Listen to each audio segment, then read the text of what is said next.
In 1975, a singer and songwriter, Jim Sullivan, disappeared without a trace while heading to Nashville, Tennessee. This case was just so strange because his car was locked with all of his valuables and personal belongings stuck inside of it. There was no trace of him, no footsteps, no nothing.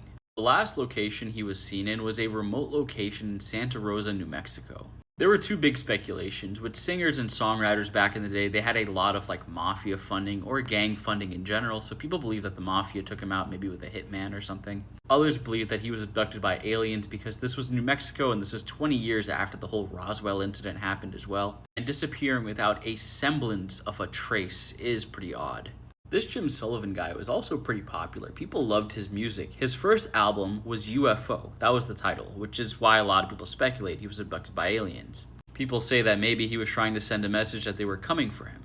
Jim's music was not taking off like he wanted to, so he started drinking a lot. Him and his wife would end up separating, however, they kept in contact all the time, and then he just said he was going to go get a job and drive to Nashville, Tennessee, playing music there or just getting any kind of job there. Now here's where things get really weird. So the drive to Los Angeles, where he was from, all the way to Tennessee is going to be really, really long. He drove 15 hours straight, checked into a motel. Many claimed he didn't even sleep at the motel. Apparently he bought a bottle of vodka too and started heading south, still driving. A man apparently saw Jim Sullivan on the road. I'm not sure what happened to his car at that point and offered him a ride. And then after that, he was never seen again. His car was found at the Jannetty family ranch and everything was in there, all of his belongings, even his 12-string guitar. The guitar is the weird part for me here because why would a musician leave behind their instrument, especially going to Nashville, Tennessee? The music scene is popping over there.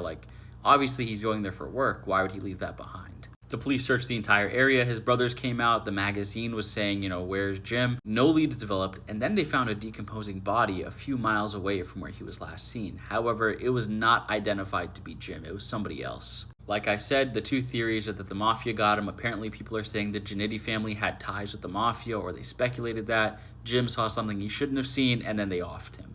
Which honestly, that would kind of explain a lot, or they could have just, offed him for fun. They didn't even have ties with the mafia. The other thing being alien abduction, I don't know about that. Others are claiming the police officers probably killed him, mistaking him for a hippie, which police officers did not like hippies back in the day, so maybe they shot him and covered it up. Maybe that decomposing male body they found was Jim's body after all, but the police officers didn't want to take the heat for that, so they said it wasn't him.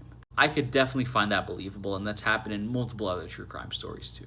Jim's album UFO talked about driving on the desert roads and getting taken by aliens, which is very ironic because he was driving on a desert road and he disappeared without a trace. His son, Chris Sullivan, is still alive today and he hopes the mystery of his father will soon be solved, and I hope so too. But for now, this case remains cold. Let me know your thoughts about this story, guys.